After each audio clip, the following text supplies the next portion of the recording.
जितनी क्वालिटी में आप अमीर हो उतनी क्वालिटी में कोई गरीब बनेगा तो आपको बैलेंस मिल जाएगा। हंसने वाले को यदि हंसी है तो रोने वाला चाहिए। बराबर बैलेंस है, बराबर बैलेंस। दुखी कोई है, किसी आदमी को, कोई व्यक्ति यदि आपको दुखी मिले, महानुभाव आज का प्रवचन याद रखना, दुनिया में कोई सुखी आदमी पैदा हो गया है, उसके पुण्य के कारण ये दुखी है। दुखी है, नियम से दुखी है। कोई पुण्यात्मा जरूर है, कोई सुखी जरूर है, तभी तो ये दुखी हो रहा है। कोई को यदि अकाल में मौत हो जाए तो आप समझ रहे हो कि अकाल में मौत हुई है? मौत नहीं हुई है, प्रकृति ने बैलेंस मिलाया है। आपके यहाँ मारे बिना, क्योंकि आपके अशुभ कर्म का उदय आ गया था, उसको किसी के घर में जन्मोत्सव मनाना था, किसी के घर में जन्मोत्सव मनाना था प्रकृति को। तो प्रकृति ने कहा जब तक कोई नहीं मरेगा तो जन्मोत्सव नहीं होगा। यानी तुम्हारा व्यक्ति मरा है तो तुम रो रहे हो, जरूर किसी को खुशियां देना थी इसलिए मरा है, अन्यथा मरते ही नहीं किसी के। क्योंकि यहां से मरने के बाद वो जन्मेगा, जहां जन्मेगा वहां खुशी होगी कि दुख? बोलो जल्दी बोलो, खुशी होगी। उसकी खुशी ने तुम्हारे यहां दुख दिया। जब जब तुम्हारे यहां कोई मरे समझ लेना प्रकृति को कहीं ना कहीं खुशी बांटना थी। वहां खुशी मनाई जा रही, जन्म मनाया जा रहा है, उत्सव मनाया जा रहा है, यहां तुम रो रहे हो, यहां रो रहे हो। यहां मरण हो रहा है, वहां जन्म हो रहा है। तुम्हारा मरण के पीछे जन्म की खुशी लिखी हुई है। और जो जन्म में इतरा रहे हैं ना, हमारे यहाँ बेटे का जन्म हुआ है, हमारे यहाँ बेटे का जन्म हुआ है। थोड़ा सोचो, किसी का घर उजड़ा है जब तुम्हारे यहाँ जन्म हुआ है। कोई जरूर दुनिया में कोई मरा है। बहुत बड़ी बात, महान बात, गहरी बात है। तुम जन्म का उत्सव मना रहे हो, थोड़ा सा शांत होकर, ज्यादा मत फूलो।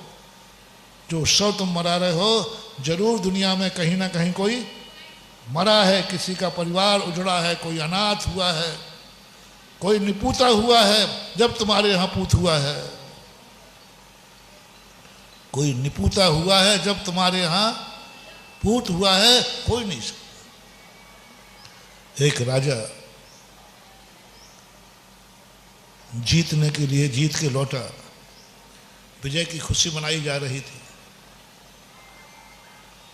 एक घर में खुशहाली नहीं थी। राजा ने कहा मेरी विजय पर इस परिवार को खुशी क्यों नहीं है? मेरी विजय पर मेरे नगर का व्यक्ति खुशी नहीं मना रहा है। राजा ने कहा मंत्री जी देखो क्या बात है। उसका घर का सैनिक था, वो मारा गया। माँ थी रो रही थी, पत्नी थी रो रही थी, बच्चे थे रो रहे थे। राजा के सामने लाए गए। बोले राजा साहब, बोले मेरी विजय का खुशी नहीं है? बोले राजा साहब आपकी विजय पर कितने लोगों के आंसू हैं। मैं निपूती हो गई हूँ, ये पत्नी है विधवा हो गई है, ये बच्चे अनाथ हो गए हैं। इन तीन तीन का जब उजाड़ हुआ है तब तुम्हें विजय मिली है। बोलो वो विजय तीन तीन लोगों के आंसुओं पर है। खुशी किस पर हो गई? राजा की खुशी किस पर? कितने सैनिक उजड़ते, राजा जब जीत के आता है पूरा नगर वीरान हो जाता है, कितने शहीद हो जाते हैं, और राजा विजय का उत्सव मना रहा है। सत्य ये है कि वह विजय का उत्सव आंसुओं के सरोवर से गुजर के आ रहा है। बोलिए राजन, तीन तीन के आंसू हैं, आपकी विजय। अब बोलो, आपसे पूछना चाहता हूं, आपको यदि ये तत्व दृष्टि प्राप्त हो जाए, जिस दिन आप खुशी मना रहे हो वह किसी के आंसुओं पर है, तो क्या करोगे? वो तीनों प्राणियों से पूछ रहा हूं, माँ निपूती हो गई, पत्नी विधवा हो गई, बच्चे अनाथ हो गए, वो अब रोवें या राजा की खुशी में शामिल हो जाएं? आपकी जो सहमति हो।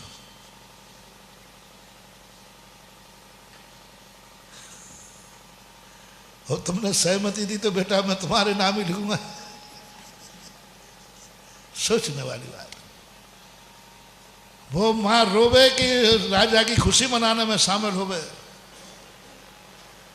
वो पत्नी रोवे या खुशी मनाने में शामिल होवे, वो बच्चे रोवे या राजा की खुशी मनाने में शामिल हो। अनाथ हो गए, विधवा हो गई, निपुती हो गई। राजा कहता है क्या बात है, मेरी खुशी इन तीन तीन के आंसुओं पर है, मेरी खुशी तीन तीन के आंसुओं पर है। उसी समय राजा नगर में प्रवेश नहीं किया, सीधा वनवास जाकर के संन्यास धारण कर लिया। ऐसी खुशी मुझे नहीं चाहिए। आप भी जब जब खुशी मनाएं, जरूर समझ लेना कहीं ना कहीं कोई दुख है, कोई ना कोई दुखी हुआ है, तब मेरे घर में खुशी आई है। मेरे घर में बच्चा आया है, जरूर कोई ना कोई मातम मना रहा है, कोई जरूर मरा है, कहीं ना कहीं मरा है, तभी जन्मा है। बिना मौत के कभी जन्म होता नहीं। बस महानुभाव, आपको सुखी बनाने के लिए ये दुख आया है, दुखियों के दूर करने के लिए नहीं। तुम इतना ही नहीं सोच पा रहे हो।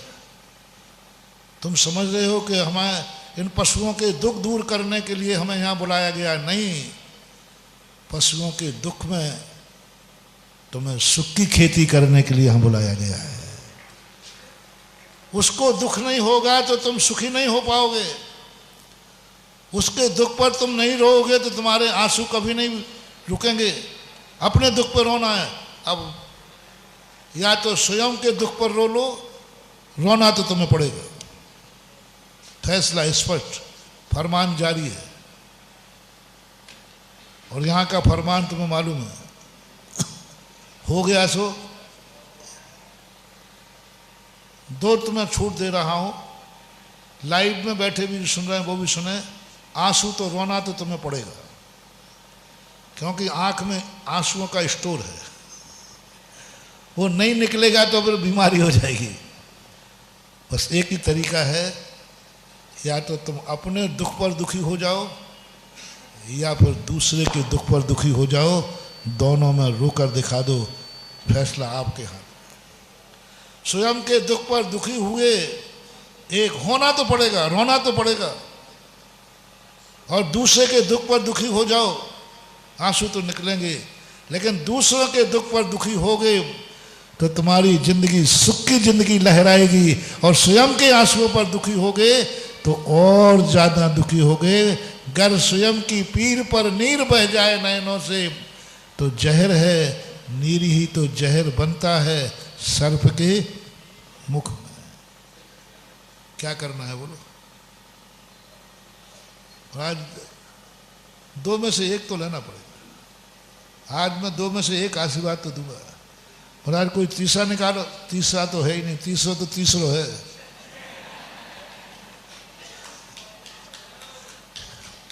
तीसरा तो आप लोग बोलते ना, तीसरा बुंदेलखंड बोलते तीये की बैठक। दो ही मार्ग हैं, या तो तुम अपने आप को दुखी होने के लिए तैयार रहो, बोले महाराज मैं किसी पर दुखी नहीं होऊंगा, मुझे जितने दुख आना है आ जाने दो, मैं दुखी नहीं होऊंगा।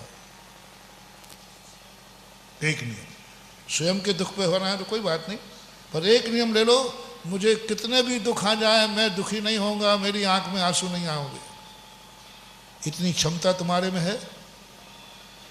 दुख का पहाड़ टूटेगा, रोना मत। तीसरा रास्ता बता रहा हूं, तीसरा रास्ता बता रहा हूं। दुख का पहाड़ तो आएगा लेकिन रोना मत। मैंने पहले ही बता दिया, ये तुम श्रावकों में इतनी औकात नहीं है। ये हम जैसे साधु, हमसे और बड़े महासाधु, सुकौशल महाराज जैसे, वे महासाधु दुख के लिए किसी के दुख में दुखी नहीं होते। वे अपने दुख में भी दुखी नहीं होते।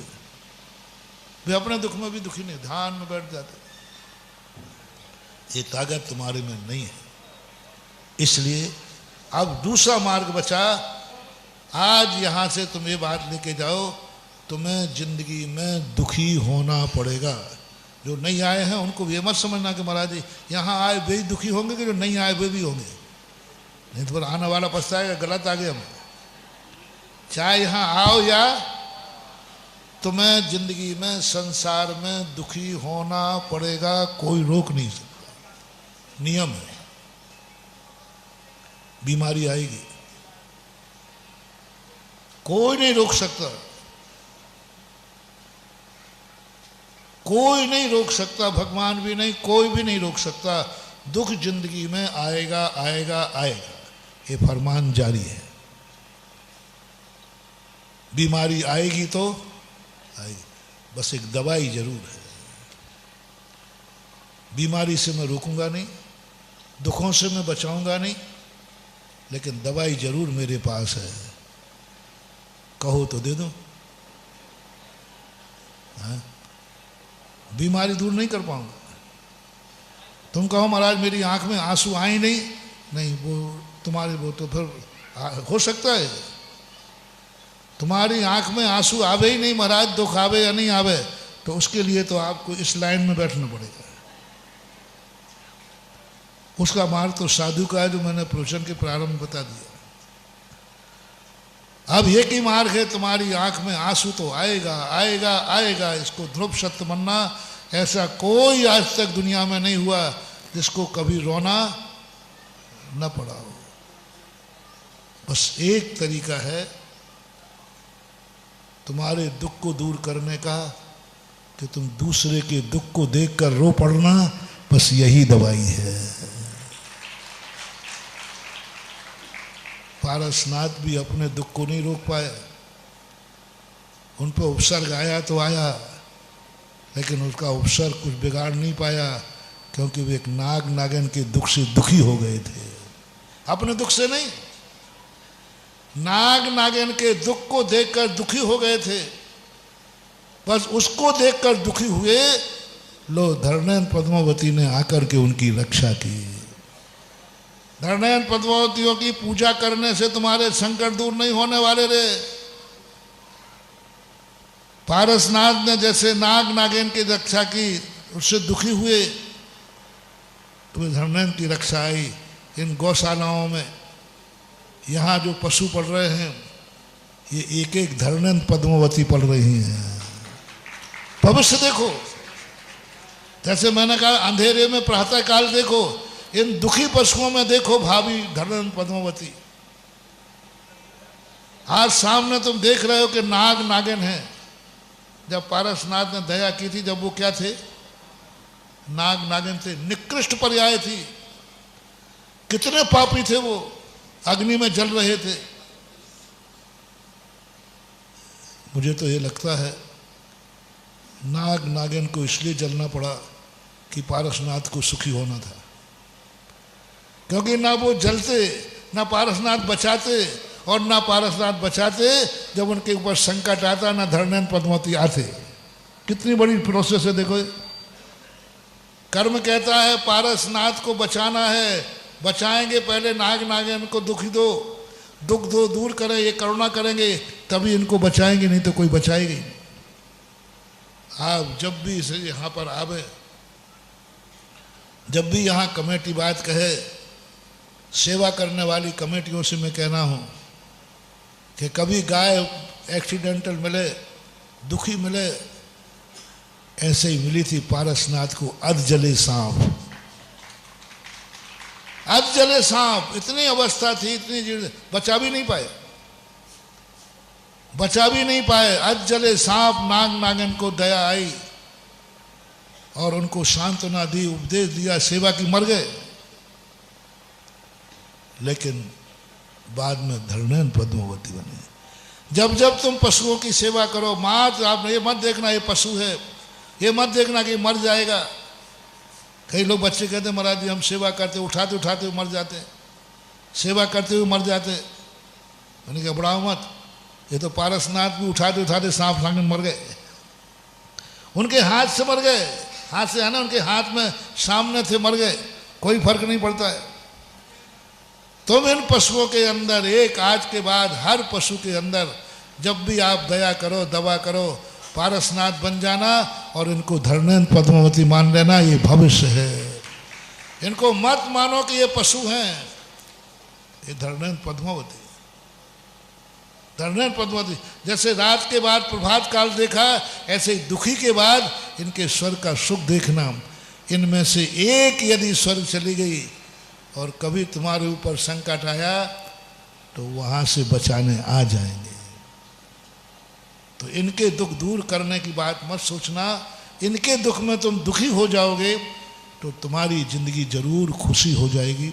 सब अपने लिए है, कोई पशुओं की सेवा नहीं कर रहे हैं, पारसनाथ नाग नागिन की कोई सेवा नहीं कर रहे हैं, मां धर्मेंद्र पद्मावती पैदा कर रहे हैं, रक्षक पैदा कर रहे हैं।